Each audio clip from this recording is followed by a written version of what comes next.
नहमदुहु व नुसल्ली व नुसल्लिमु अला रसूलिहिल करीम अम्मा बाद। कुछ ॾींहंनि खां मुफ्ती उबैदुल्ला डायरी बरेलवी साहब जी वीडियो सोशल मीडिया ते गर्दिश करे रही आहे। हिन वीडियो में मुफ्ती साहब मसला रफ़ुल यदैन जे मुतलिक़ कुछ गुज़ारिशूं पेश कयूं आहिनि ऐं मुफ्ती साहब जो चवणु आहे त उहो हिन मसले जे मुतलिक़ मुख़्तलिफ़ वीडियो जो सिलसिलो जारी रखंदो। त सभ खां पहिरीं आऊं रफ़ुल यदैन जे मुतलिक़ पंहिंजो मौक़िफ़ वाज़े कंदसि त असां अहले हदीस जो इन मसले जे मुतलिक़ मौक़िफ़ छा आहे।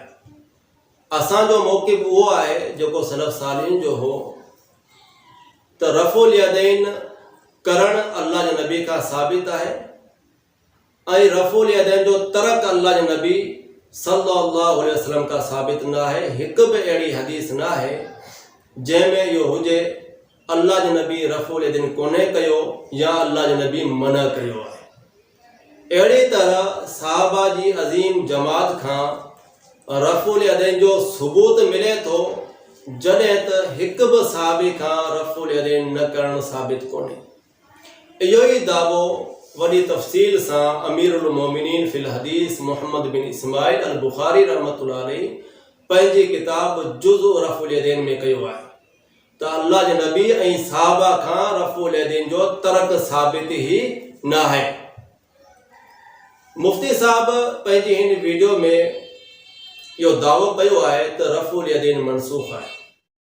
अवाम अहले सुन्नत ऐं मुसलमाननि खे ॿुधायो वञे त रफ़ुल यदैन बार बार नमाज़ में न कबी बल्कि पहिरें वक़्तु तकबीर तहरीमा जे वक़्तु ई रफ़ुल यदैन करणु रसूलुल्लाह सल्लल्लाहु अलैहि वसल्लम जो आख़िरी फ़ेल मुबारक आहे।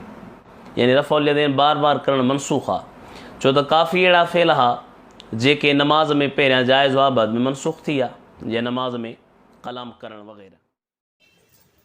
त असां मुफ्ती साहब खां पुछणु चाहियूं था त मुफ्ती साहब सभ खां पहिरीं असांखे इहो ॿुधायो ऐं इहो तव्हांखे वाज़े करणु घुरिजे हा त नसख़ जी सुञाणप कीअं थींदी आहे। कीअं ख़बर पवे त हीअ हदीस मनसूख़ आहे ऐं हीअ हदीस नासिख़ आहे। इन जी सुञाणप जा तरीक़ा कहिड़ा आहिनि। मुफ्ती साहब इन मुतालिक़ हिकु लफ़्ज़ बि न ॻाल्हायो जॾहिं त इहा तरीक़ा उसूल हदीस जी तक़रीबन हर किताब में मौजूदु आहिनि। बल्कि ग़ुलाम रसूल सईदी बरेलवी जेको इन्हनि जो शेखुल हदीस रहियो आहे उन पंहिंजी किताब शरह सही मुस्लिम जे मुक़दमे में तफ़सील सां वज़ाहत कई आहे त मनसूख़ हदीस के सुञाणण जे लाइ 4 तरीक़ा आहिनि। 4 तरीक़नि सां नसख़ खे सुञातो वेंदो आहे। ख़बर पवंदी आहे त हीअ हदीस मनसूख़ आहे हीअ हदीस नासिख़ आहे। हीअ पहिरें दौर जी आहे हीअ बाद वारे दौर जी आहे हिन जो हुकम ख़तम थी वियो हाणे हुकम हिन जो आहे। उहे 4 तरीक़ा छा आहिनि। सभ खां पहिरियों तरीक़ो ज़िक्र इहो कयो आहे त अल्लाह जो नबी पाण वज़ाहत करे छॾे त हीअ हदीस मनसूख़ आहे ऐं हीअ हदीस नासिख़ आहे।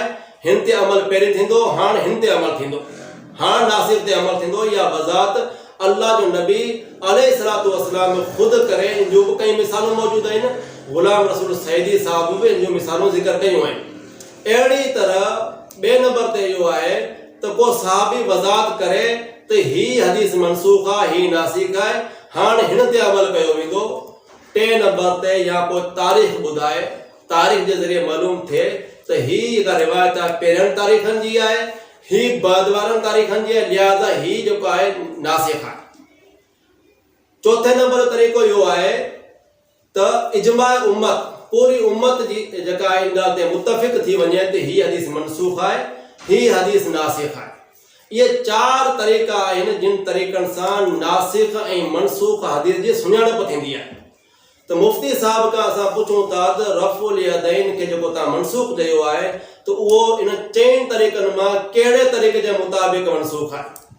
तव्हां इन जी वज़ाहत करियो ऐं असां इन जी तव्हां खां वज़ाहत घुरूं था। इन बारे में तव्हां असां सां ॻाल्हायो तव्हां कहिड़े तरीक़े जे मुताबिक़ मनसूख़ चयो आहे। अल्लाह जे नबी अलैहिस्सलातु वस्सलाम पाण वज़ाहत कई आहे त रफ़ुल यदैन मनसूख़ आहे। वज़ाहत ॾेखारियो क़तन साबित न आहे। अहिड़ी का बि वज़ाहत कंहिं हिकु सहाबी खां बि साबित न आहे।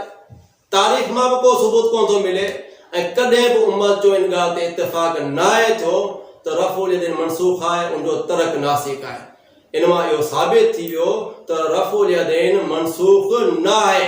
इहो मुफ़्ती साहब जो जेको आहे ख़ाम ख़ा जो हिकिड़ो दावो आहे। असां मुफ़्ती साहब खां मुतालबो कंदासीं त अॻी वीडियो में इनजी बिल्कुलु वज़ाहत करे वज़ाहत सां ॿुधाए त